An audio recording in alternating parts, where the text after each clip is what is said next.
So I know we're running a little bit behind time, so we'll try our best to sort of play catch up so that we can have lunch on time, because I'm starving. Okay, so like most, well-known double acts, Morecambe and Wise, Anton Deck, Bell and Sue, Jedward. Nobody ever knows which one's which. So I'm Alison, and that's Samantha, or Sam. Okay.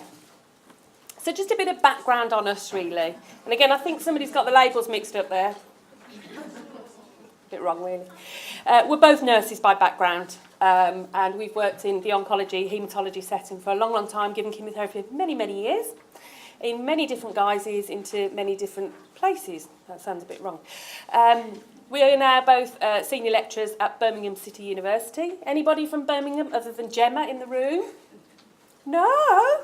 They're obviously still stuck on the spaghetti junction or are shopping in the Bullring, perhaps. But there you go. So yeah, we've got a real passion and a real interest in SAC safety, particularly the protection of nurses in administering and disposal of the cytotoxic waste agents. So we've been asked to talk to you about a study that, or certainly a survey, a very informal survey that we undertook because of our interest in this area. So we're not going to tell you anything that you don't already know, because Paul's already done it for us, which is marvellous and beautiful. So he's covered a lot that we're going to talk about as well.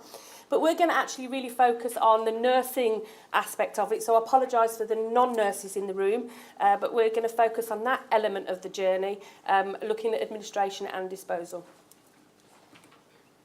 So again, we've already talked about this morning, but I don't think there's any reason why we shouldn't revisit this. Cytotoxic chemotherapy agents are potentially hazardous substances. We know that. They can be classed as carcinogenic or teratogenic, and we know they're mutagenic as well. We also know that by the nature of these agents that we're using, they cause multiple side effects within our patients.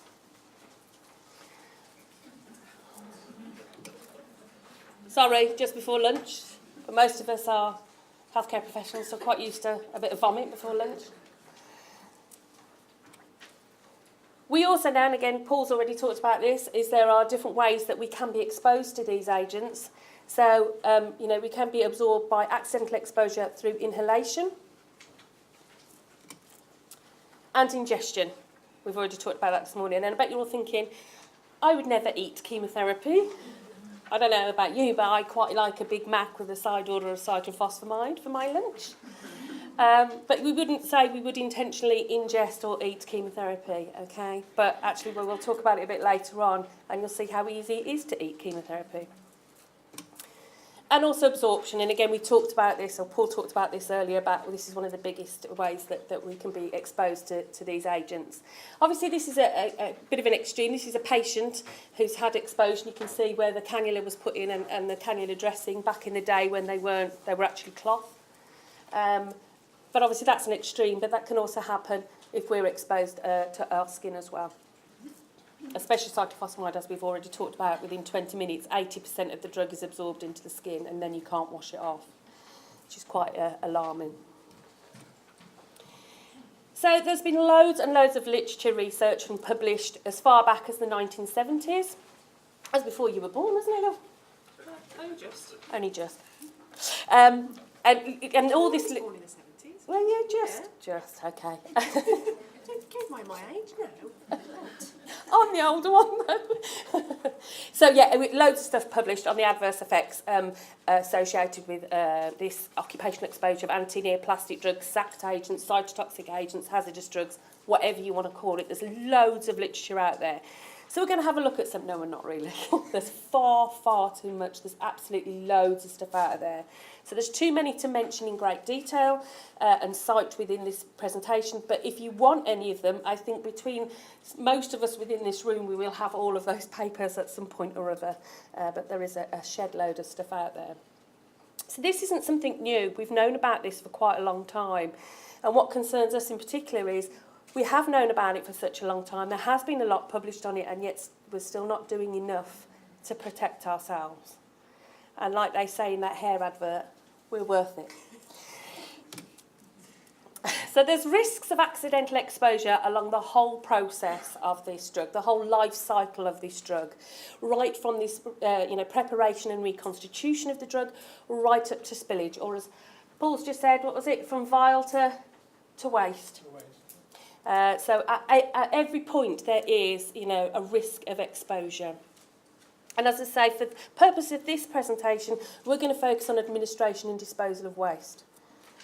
But it's much bigger than that, so we're just looking at a small portion of it.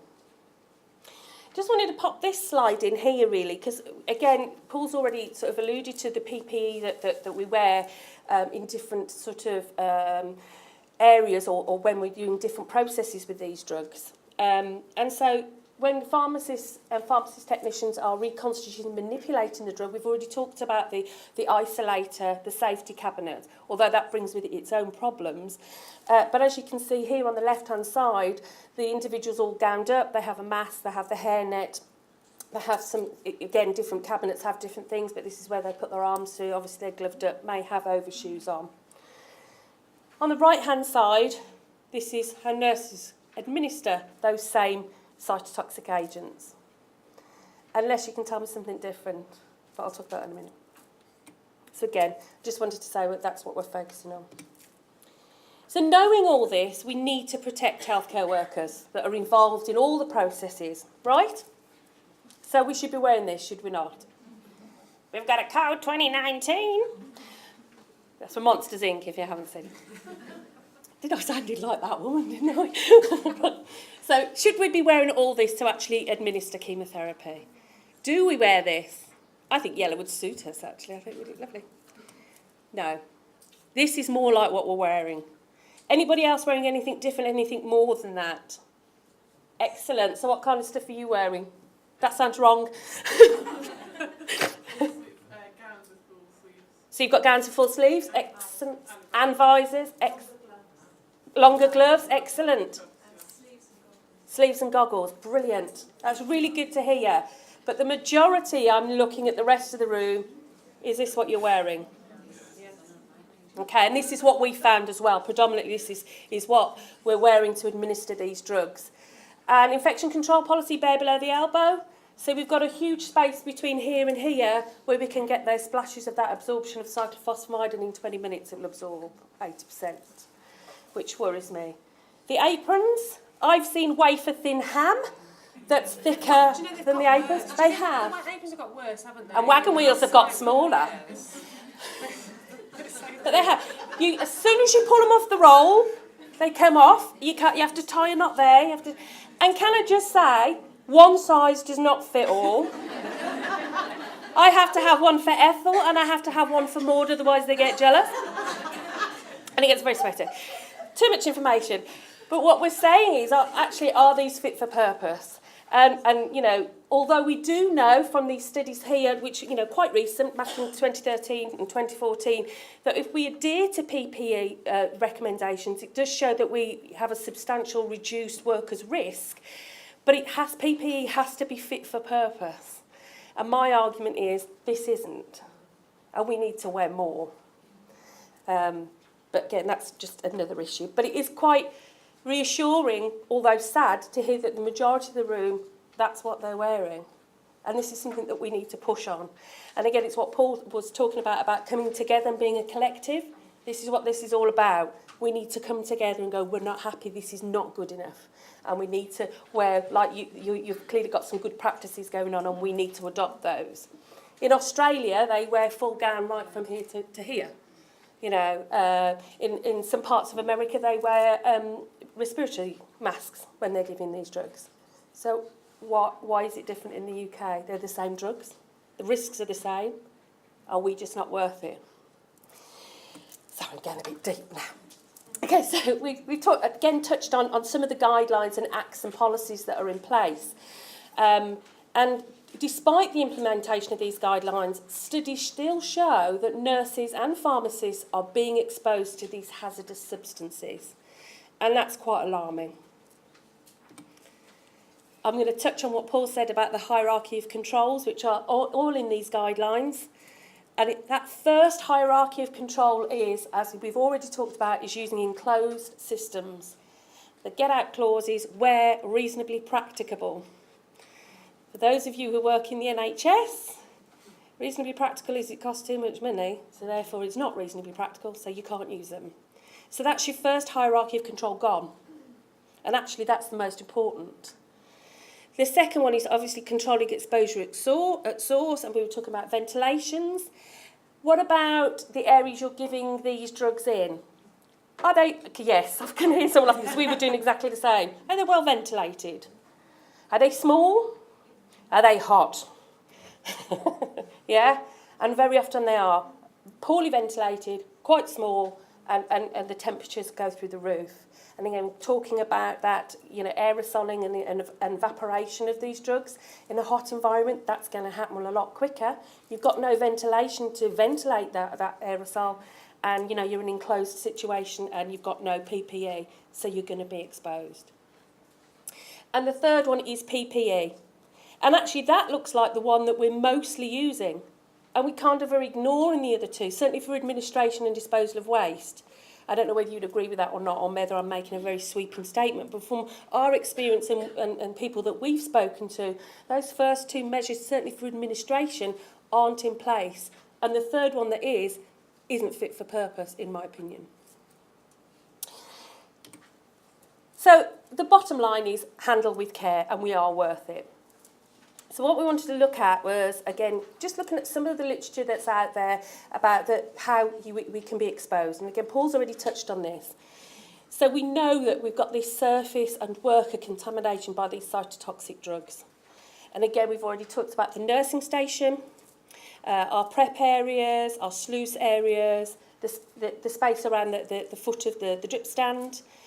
And this is where I put the tea and coffee. We know we're not supposed to do it, but I live in the real world. You work a 12-hour shift, you don't get a break. You grab a coffee, you grab water when you can. And it's usually behind the nurse's station. And you've got a nice trace of cyclophosphamide, and then you're going to drink it. This is what I'm talking about, not intentionally ingesting it, but actually you are. Our lovely, adorable patients buy us some fantastic gifts, don't they? Sweets, baskets of fruits, things like that. And, we're so hungry, we didn't have a break, I'm just going to grab that chocolate as I go past. Oh, you've got a nice bit of 5FU on there, sandwich with a bit of epirubicin. Nice soft filling there. So it's quite easy to see how we can ingest it. We're not intentionally doing it, but the rules are there for a reason. And although I don't want to be mean and horrible, so you can have a drink and you can have something to eat, think about it. Because it will have a coating of whatever drugs and things that you're administering. We know that there are studies that have been associated between exposure and adverse reproductive effects, and again, Paul touched on that, particularly in female workers. I don't think there's been many studies in male workers, and I think that's something that we do need to look at, because it doesn't just affect the female reproductive system. They're not that clever yet. The chemo can't work out between a normal cell and a cancer cell, let alone a testes and an ovary. So, I think that's an area that does need further investigation. And, it's been linked with fetal loss, congenital abnormalities, low birth weights and infertility.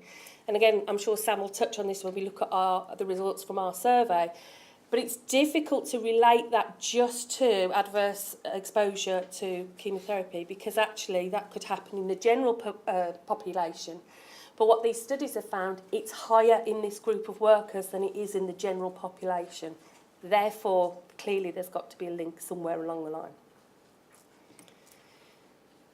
What NIOSH did in 2004, because clearly they were taking it seriously, they looked at the research and thought there is a problem here. There's lots of literature that's linking to these problems, and they issued a warning, particularly on skin rashes, infertility, miscarriage, birth defects, leukemia and other cancers. So they must be taking it seriously to issue that warning, because NIOSH wouldn't issue a warning for no reason. And we got quite interested in this, because actually what we found is exactly what they were warning about, we were hearing about anecdotally. Certainly when we, in the trust that we work within, and also at the university when people coming in to do their chemotherapy course, we're talking about safety, and all of a sudden people going, actually, I can smell it when I give it. Actually, I can taste it. I've had hair loss. I've had full miscarriages. you know, I've got a son with learning difficulties, and all of a sudden the pennies were beginning to drop, and they were then potentially linking it to their exposure to chemotherapy, which they'd never done before because they didn't know, because nobody had told them about what the risks are. And again, this goes back to you at the very, very beginning when Paul was saying we need to train, we need to educate people, because actually what we were finding that people weren't aware of the risks of these agents that we're giving. And that alarms me even more, if I'm honest. So as I say, we got really particularly interested in this, and we know that the occupational exposure is likely to be at lower levels, but it's potentially being repeated over a long period of time. So, you know, for example, somebody can be given chemo in a large unit, could be, say, given up to 10, 20 doses of chemotherapy per day, 5 days a week, you know, 12 months of the year for 15, 20 years. We know we get that accumulative effect in our patients. We're going to get that in us as well, although it's at slightly smaller doses, well, a lot smaller doses, but it's that prolonged exposure. And then again, it all comes down to resistance again when we're talking about the antibiotics. So actually, if we have been exposed, one, it potentially increases our risk of getting cancer. And if we get it, the treatment might not work because we'll be resistant to it because we've already been exposed to it. And that worries us. So as I say, we started talking to our, the staff that work in our local trusts and people that were coming on our courses, and they were saying their skin was becoming irritated, they were getting rashes, their eyes were sore, their mucous membranes were sore, they were getting lightheaded and nauseous whilst administering the drug. They could taste and smell it, as I said, and we did have one individual who had a baby who was born with neutropenic sepsis. And her obstetrician said that was because she gave chemotherapy when she was pregnant. Difficult to prove, you know, I don't argue that, but for her obstetrician to actually state that, and she's got to live with that, you know, and that's really, really sad. And again, more studies are coming about linking with learning difficulties and leukemia. Predisposing us to leukemia. So we got a real buzz and real passion about this, and we were like, this isn't right.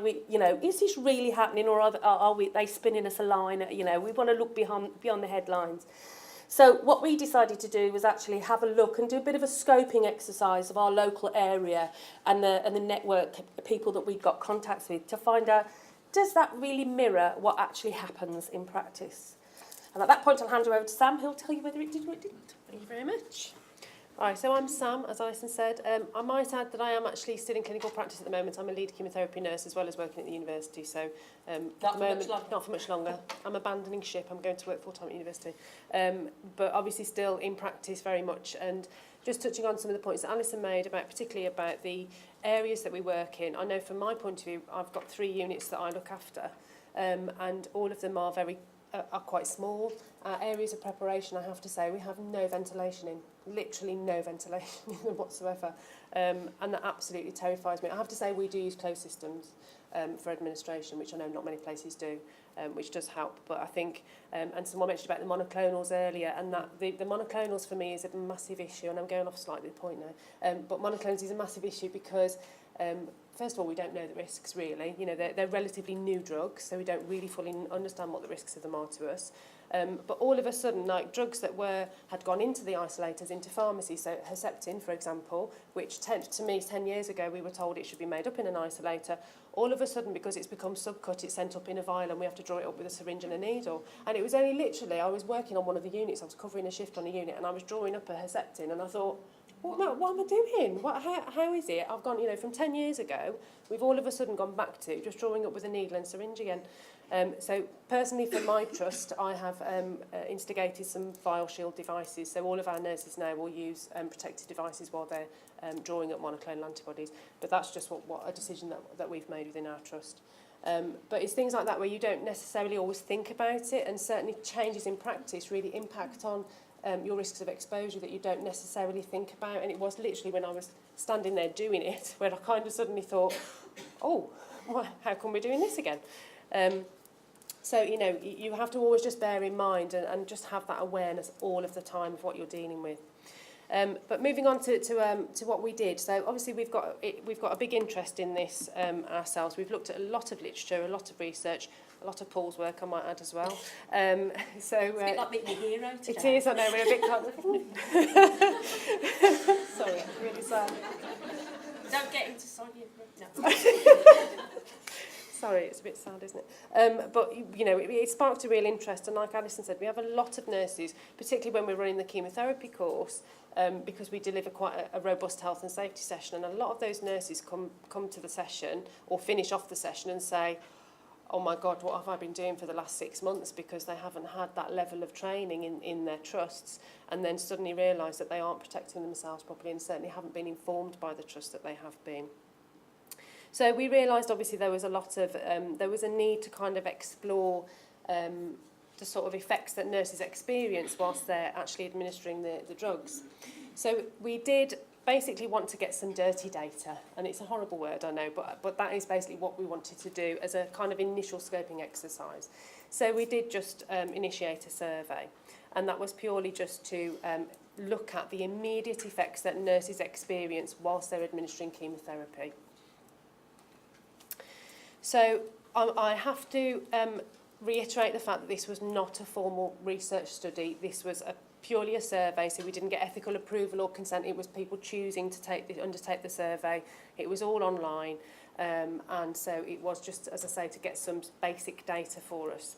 So it was an anonymous online survey. It was only made up of 4 questions. Now, we did do that on purpose because obviously when you're doing a survey, you want people to respond to it, and we wanted to get as many responses as we could. So we kept it as sort of basic as we could, so we only had 4 questions.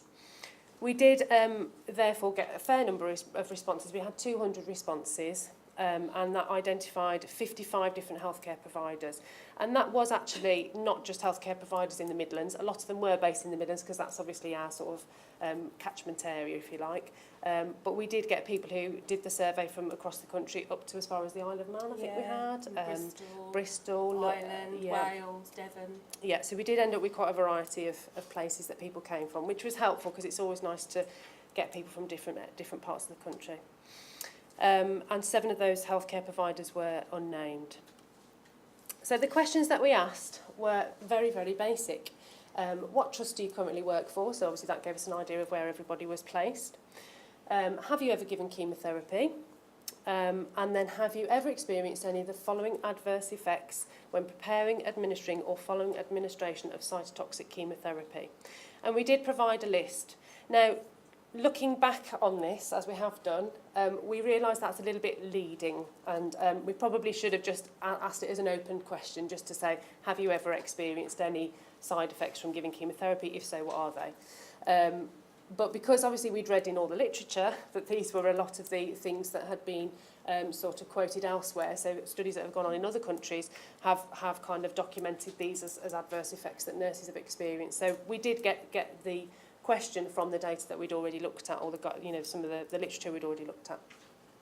So we did list nausea, dizziness, headache, miscarriage, fertility problems, hair loss, and then any other.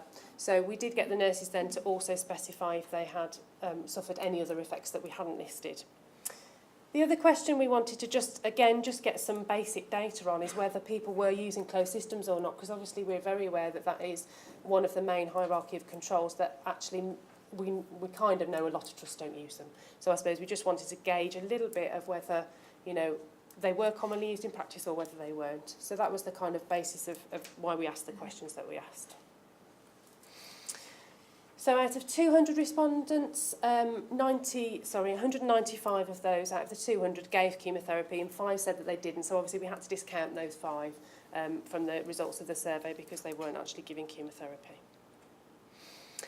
In terms of the numbers of people who actually suffered adverse effects during administration, during or immediately after administration, so 46% out of that 195 nurses suffered some form of adverse effect, either during administration or just after administration.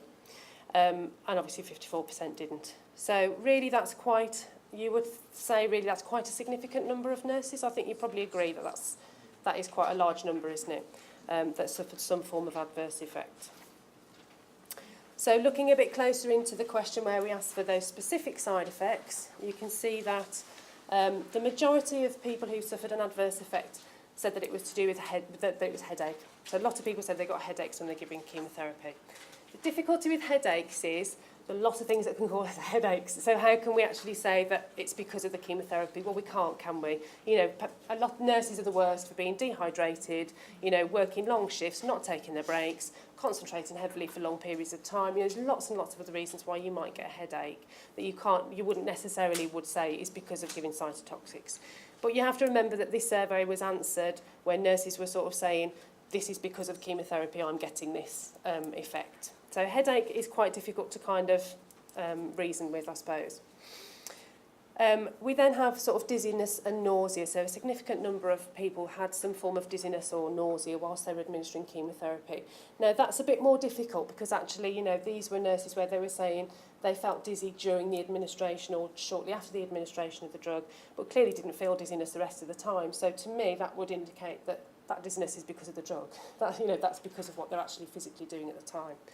And the same with nausea as well. You know, again, there might be other reasons for nausea, but there's quite a significant number of those respondents who said they had nausea whilst giving chemotherapy or shortly after. The miscarriage and fertility problems I'll talk a bit more about with the next slide. So that's the actual numbers. So that's the actual numbers of nurses, and then we've just put them down as percentages. So obviously you can see there still was 54% of respondents who did not have any adverse effects at all. So obviously we know that there's a significant number again who didn't have any adverse effects. So we also asked the question, as well as listing those specific effects, we asked if there were any other effects that people suffered with. And we got quite a variety of different things that people put down for that answer. There's a few people got an itchy nose, changes in taste, changes in smell, coughs, repeated colds, flus, infections. Terrifying one there, child died with multiple problems at 11 days old, which obviously this person had attributed to the fact they were giving chemotherapy. Again, we can't say specifically whether that was true, but that's what that person has obviously sort of concluded from it. Other people having sore mouths, ulcerated membranes, sore hands and skin. People with fertility problems, again, trying for a baby for more than 6 months. Things like brittle nails, that's polycystic ovary syndrome, isn't it, PCOS? So some people with polycystic ovary syndrome, people being investigated for fatigue, gastric problems, hair thinning, somebody with a stillborn child, gum disease, watery eyes, hair thinning, etc. The other thing I should have mentioned from this actually was the alopecia, and you can see their hair loss. We've got 9% of the nurses who responded had some or attributed their form of hair loss to giving chemotherapy. Now, I don't think there are many things you can argue that would cause hair loss other than actually being exposed to the drugs. Obviously, there are some things, but again, those nurses had attributed the fact they'd lost hair was because of the fact they were giving chemotherapy. So, you know, as I say, this was completely voluntary that people answered these questions. Is that ringing any bells, or is this quite new information for you? Anybody heard of these things before? Have people mentioned it? Yeah. I get an itchy nose. Yeah, you get itchy noses. You've heard people talk about it. I don't know if it's in my mind. Yeah, well, clearly not. On a pair of gloves. As soon as I finished the medicine and I started giving the first balm like this, Yeah. I tried to give and my eyes started watering. So Yeah. it would be red balls. Yeah. So I don't know how that is. But Yeah. So for the others of you, is this something new that you haven't heard people talk about these sorts of things? Have any of you experienced any of those effects? Yeah? What sort of things have you had? A change in taste and change in smell. I only have to open the outside bag. Yeah. Almost every single time. Yeah. Yeah. Yeah. Exactly the same. I can't even cut cyclone out of its bag. I can smell it, my nose gets blocked, and then I start getting fuzzy head. Yeah. Yeah. Yeah. Interestingly, I gave chemo about 10 years ago, and we used to do spike bags Yeah. all the time. I just get a lot of symptoms, hair loss, very ulcerated membranes. Come back into giving chemotherapy, we have the instigated host system, so I Don't get it. Yeah. Yeah. It's quite interesting. Interesting. Having the difference. Yeah. Very interesting. Yeah. Yeah.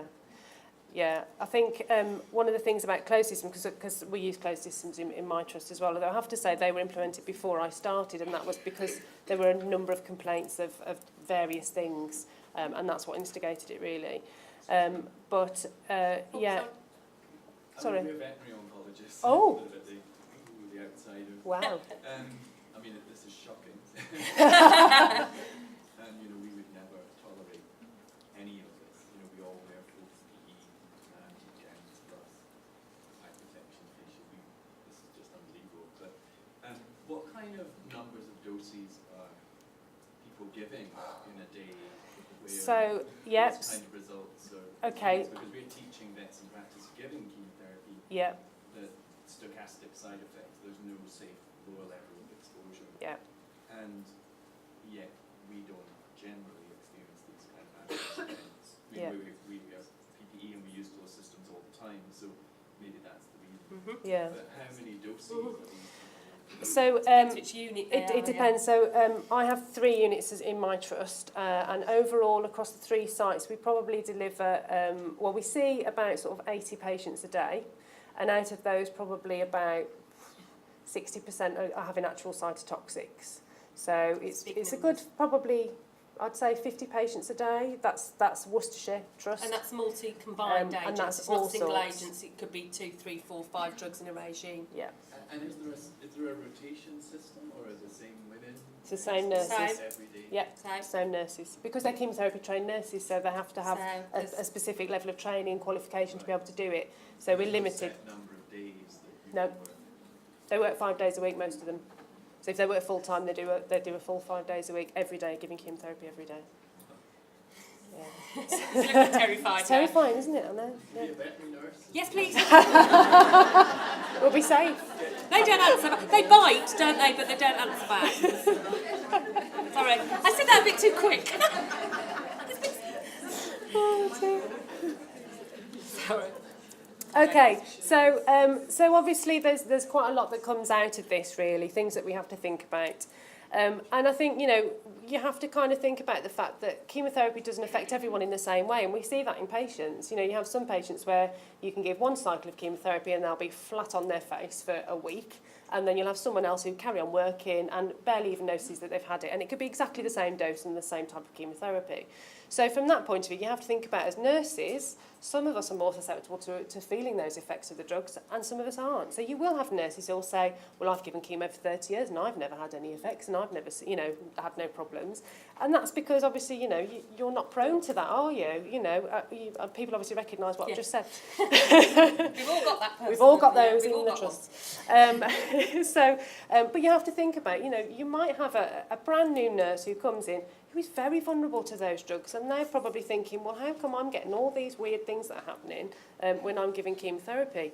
And then you've got these older nurses who are saying, well, I've never had any, what you're talking about, you know, I've never had any What do you problems. look at me when you said old nurse? Old nurse, yeah, older. So obviously, you know, that's something to kind of think about. And also, you know, we did find in this survey, it is a large proportion of healthcare professionals, 46% out of nearly 200 nurses, so just under half, had experienced some form of adverse effect. Now, to me, that seems quite frightening. That's quite a large number of people. And the fact that some of those healthcare professionals also had more than one side effect. So some of them who added additional sort of other things, they'd already ticked 1 or 2 things, and then they'd sort of added extra things on as well. And again, you know, we need to do more research to look at the sort of finite details, but certainly some people did have several effects that they linked to giving the chemotherapy. And as we said before, we cannot say that those adverse reactions are directly linked to giving chemotherapy, unfortunately, even though we know that it probably is. It's very difficult to say very specifically that those things are linked to chemotherapy, but we know what the risks of exposure are, we know what the health what can happen.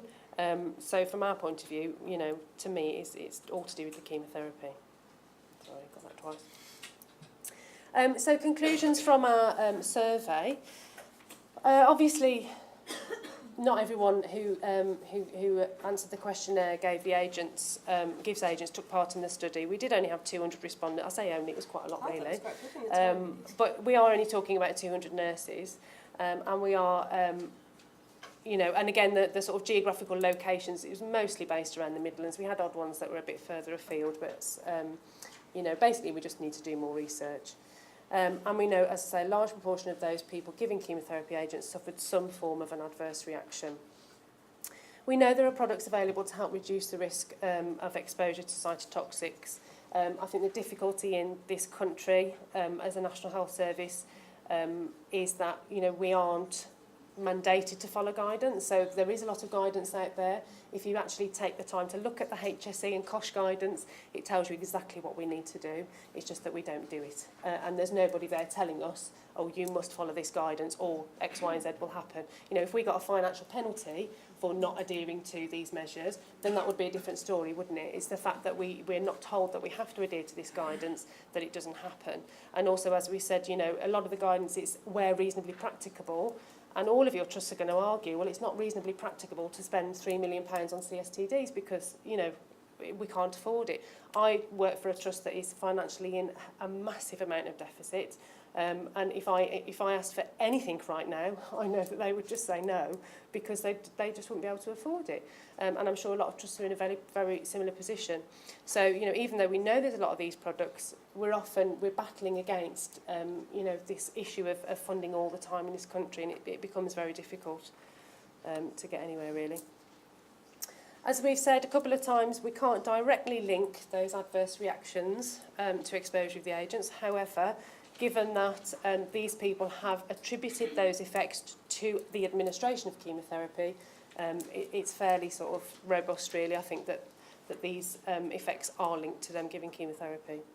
It's something that can't be ignored, and I think, you know, Alison and I are very passionate about it, and we are going to keep driving this forward. We have done a few different things already to try and you're going to talk about that, aren't you? To try and get the message across. But certainly that, you know, we know this problem is growing. The thing is as well, we have to remember we're giving so much more of these agents. Our patients are living for longer. They're having more and more lines of therapy. I've got patients who have been survivors for 10 years, who've been having treatment for 10 years, especially with the monoclonals. You know, we've got patients who are going to be living for 10, 12, 20 years who are going to be constantly on treatment.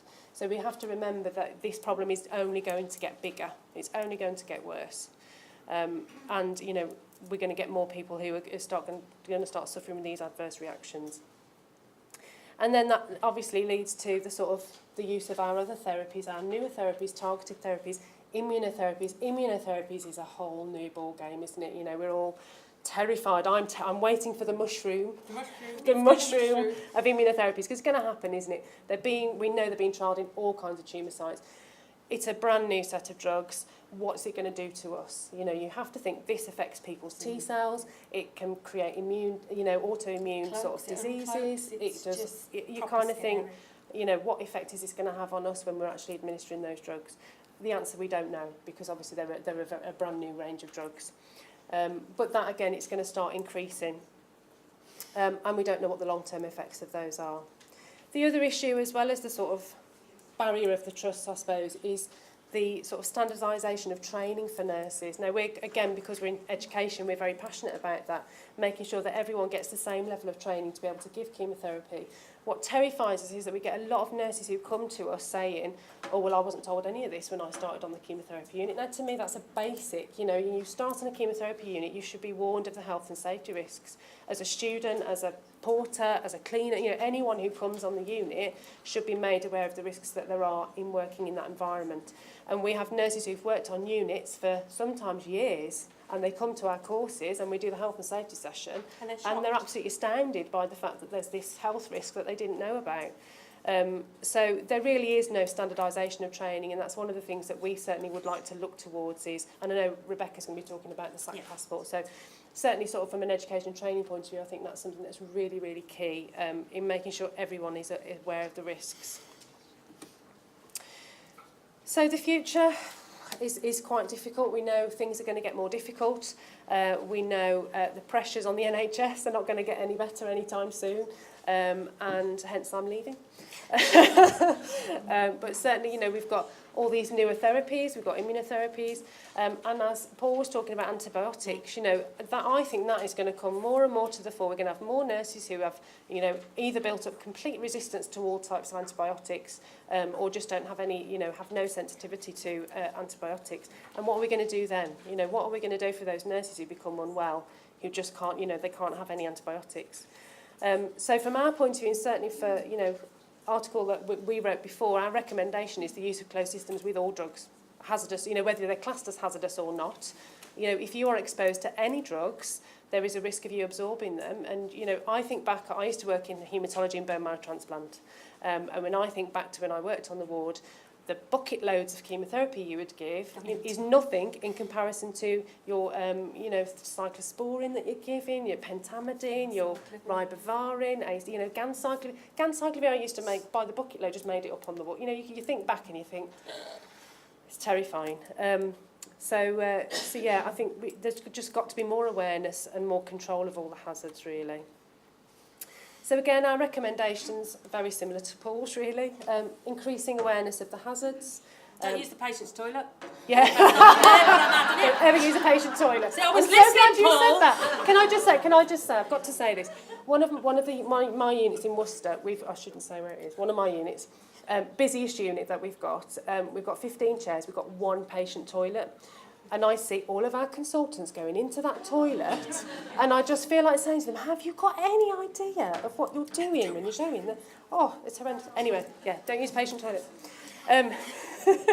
So certainly increasing awareness of the hazards, increasing the awareness of the guidance is already there, and that's what we find so frustrating. And because we've read into it now and we've looked at such a lot of the literature, the guidance is already there. It's just not implemented. We're not adhering to it at all. And it's about monitoring the adherence to that guidance that isn't happening at the moment. And again, that's something that we're quite keen to see happen. The devices that we use to control exposure, again, we want to try and make sure that they become accessible. You know, people need to be able to use, particularly the closed systems. And the standardisation of education and training, again, that's something that we're really keen on sort of being involved in. We certainly know that more research is required. As I say, this was dirty data gathering. It wasn't a formal research study. It was just a survey that we chose to do because of our sort of keenness on the topic. But certainly we need more research and sort of just more in-depth data we need, which we will look at sort of trying to do ourselves. And then sort of national mandatory guidance on SAC safety is something, again, that we're looking to see happen. UCONs, we know, are waiting to make a position statement, and they're doing a piece of research, quite a big piece of research between now and sort of beginning of next year. So we'll be quite keen to hear what that is when it comes out. I'm not sure exactly when that's going to be, but we're still waiting. I think that's me. That's you. So yeah, we just sort of wanted to pledge what we were going to do about it, because we're not going to let this go, basically. We're like a dog with a bone, and we've been gnawing away at it for the last God knows how many years, and we're not going to give up yet. I mean, we did lobby Parliament, but we didn't get enough signatures on it, so we weren't able to take it any further. But what we'll do is we'll do it again, because I think it's raising its head again. We're keen to know who the MP was. Yes, we want to know. We're going to and we're going to get them on board, and we're going to lobby again. So please, if you see any of our surveys come out or any of our links come out, please share the living daylights out of it. This needs to be discussed at Parliament level. So we will continue to do that. We've got 2 publications hot off the press any time now. One which is the full write-up of our study, so if you want to find out more about it, we've written that up in the BJN even. And also we've got another one coming out in the supplement for the BJN as well, looking at those national mandatory guidelines. So have a look at what the guidelines say and how we're not using them the way that we should do, in our opinion. We've got a SAC safety website which is going to go live very soon, and that's going to have loads of information on all the literature on there. We're going to have a Twitter account, we're going to do study days, we're going to produce training and resources and all things like that, accessible to everybody. It's going to have all the links from the companies that make the closed systems and the pack to safe and all those sorts of things. We're going to have a blog, and it's somewhere that we can all come together. And again, like Paul says, consolidate and group together. Nurses aren't very good at that in particular, are we? We're pretty pants at that. So we're trying to get us all together, because the more voices, hopefully, we're going to get heard. So it's bringing everybody together. So as soon as that goes live, I will send out the links to everybody. And so please visit that when it goes live. We're chairing a roundtable event with both pharmacists and nurses around the table in November.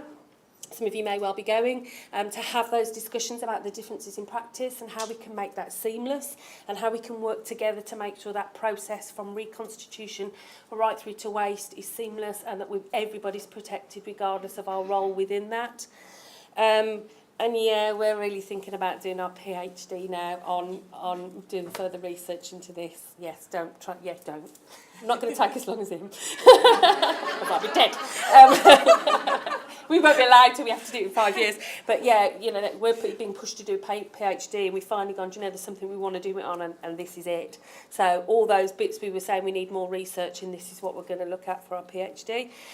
Yeah, I've put a bit of lol there because we'd love to write a book about it and get a book published and get you guys feeding it. Write a chapter in the book. So if we contact you, please, you know, write a chapter for us. And yeah, and the other one's going on the One Show. I'm desperate to go on that sofa and speak to Matt and Alex, and because the public need to know about this, because if the public knew, they would be in uproar. Your patients would be devastated if they knew you were being put at risk to give them their treatment.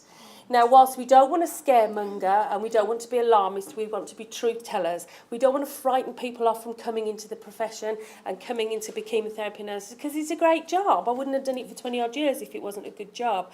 But what we're saying is we want to do the best we can for our patients, but we need to be looked after too, because we're important. And again, I don't think particularly nurses are very good at saying that. And again, the veterinarians up there will probably be going, oh my God, you're all bonkers.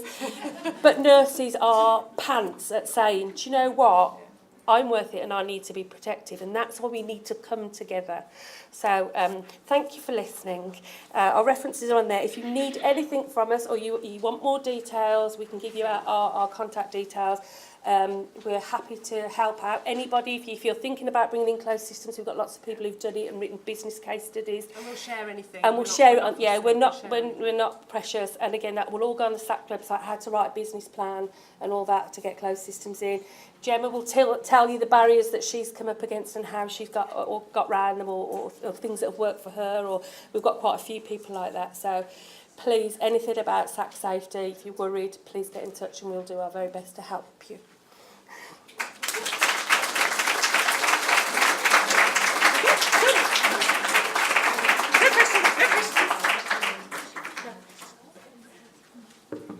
Yes, thank you very much for your enthusiastic and interactive presentation.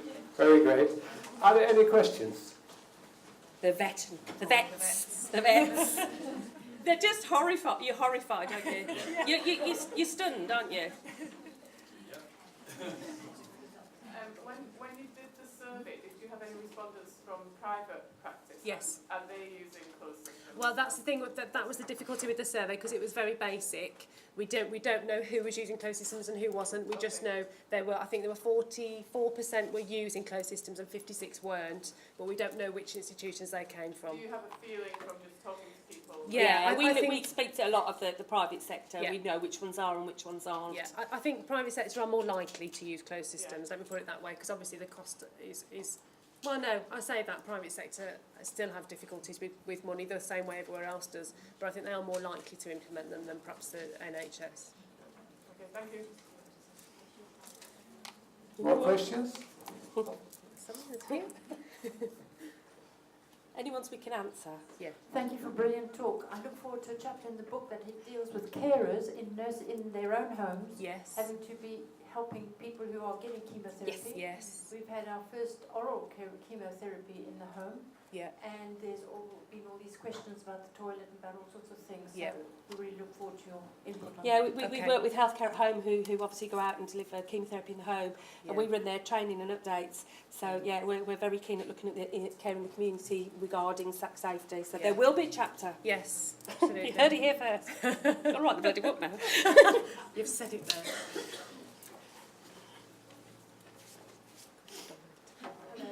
I just wondered what your thoughts were about surface swabbing and surveillance within the NHS, whether anyone does it, and whose responsibility would it be? Occupational health?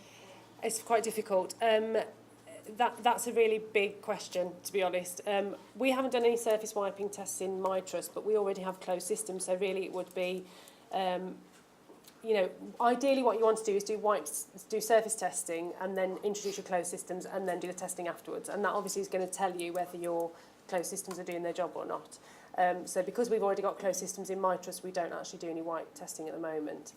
With regards to the occupational monitoring, I think until I've heard Paul today talk about what the safe levels are, I've never known that information. I don't know if anyone else has ever heard of what the safe levels are and what they aren't. Have you? Yeah, the vets, how do the vets know? They seem to know. Meow. I pressed something to me. So OccuHealth, interesting in my trust, OccuHealth took quite a big interest about it's about 2 years ago now.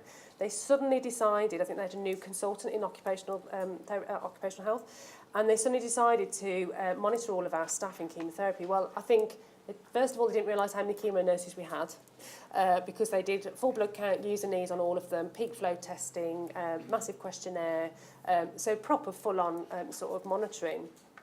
And I'd only just started in post this a couple of years ago as a lead chemotherapy nurse, and I kind of just sort of said, well, what are you aiming to find out from doing this? I never really got a proper answer, if I'm honest. They did that for about 6 months and then kind of realised it was too big a job for them to carry on doing. And the problem with it was as well is that anyone with abnormal results had to be sort of continuously followed up. So you've got all these nurses who were really slightly terrified because, you know, one of their U&E results might have been off, or their full blood count might have been, the count might have been a bit low or something. But again, you can't say that was the chemotherapy. It could have been, you know, there's lots of reasons why people might have a low blood count. So whilst they were monitoring it, they weren't sort of investigating any further. So really all it did was kind of scare a lot of the nurses because they were getting sort of abnormal results. So I think from an OccuHealth point of view, it's incredibly difficult because, you know, what are you looking for? What is it that you're monitoring? And how do we know what's a safe level and what's not a safe level? Now we do know what a safe level is. I think, you know, we should definitely be looking at implementing the wipe testing because, you know, now we know what we're looking for. I think it's been a bit of an unknown quantity up until now. So you know, you're kind of monitoring, but you don't really know what you're monitoring or what you're looking for. And if it comes back high, what do you do? Yeah. So I think the sort of all that monitoring stuff that Paul's talked about today, I think we should be bringing into this country most definitely. Okay, more questions? Hello.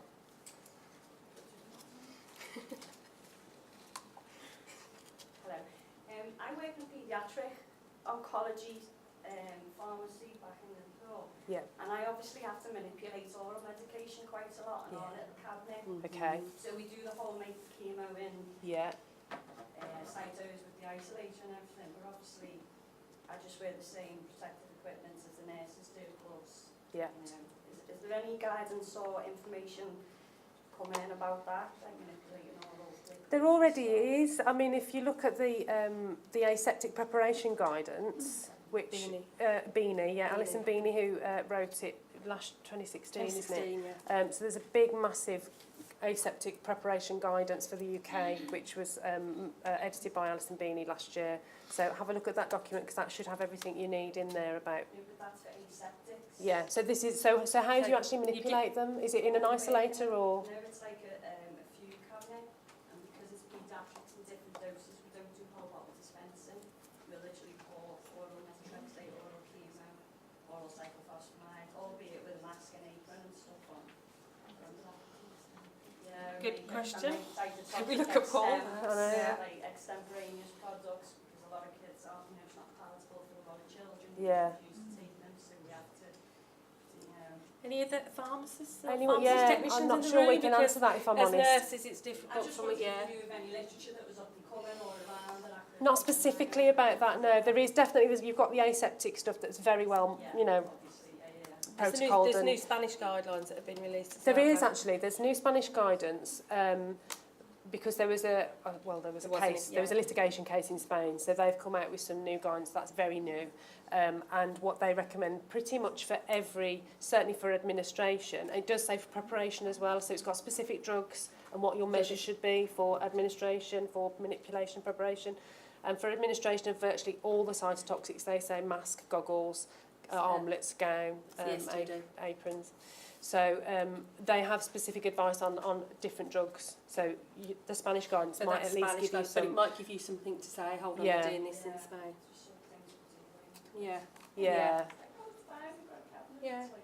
No. Well, clearly, you know, the cabinet's not all it's cracked up to be. There's still issues in the cabinet. And like you said, that's not there to protect you, it's to protect the drug. Yeah. So, all right. You UConn's guidance is out in May next year. Yeah. What if that sort of, that could actually set us back again if they don't. I was hoping no one would ask a question about this. Yeah. We don't know what the UConn's are going to say, obviously. We asked if we could be involved in that process, but didn't really get much of a response. I am concerned, if I'm completely honest, I am concerned about what that's going to be, because that represents all UK oncology nurses, doesn't it, at the end of the day? So you're absolutely right, it could set us back. It could, potentially, yes. I've been trying for 2 years to get in closest transfer devices, and, you know, the trust have said we have to wait for this meeting. Yeah, and that's the other thing that I find really frustrating, and what UConn's have kind of say is there's not enough evidence now.